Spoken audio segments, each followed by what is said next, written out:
ठाणे महानगरपालिकेच्या महसूल उत्पन्नात वाढ करण्यासाठी आणि थकबाकी वसुलीला गती देण्यासाठी आयुक्त सौरभ राव यांनी गुरुवारी सर्व विभागांची सविस्तर आढावा बैठक घेतली।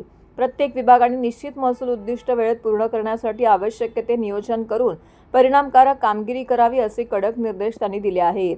माजीवाडा येथील अर्बन रिसर्च सेंटरमध्ये झालेल्या बैठकीला अतिरिक्त आयुक्त 1 संदीप माळवी, अतिरिक्त आयुक्त 2 प्रशांत रोडे, सर्व उपायुक्त, सहाय्यक आयुक्त, कर निर्धारण, संकलन विभागाचे अधिकारी तसेच विविध विभागांचे प्रमुख उपस्थित होते।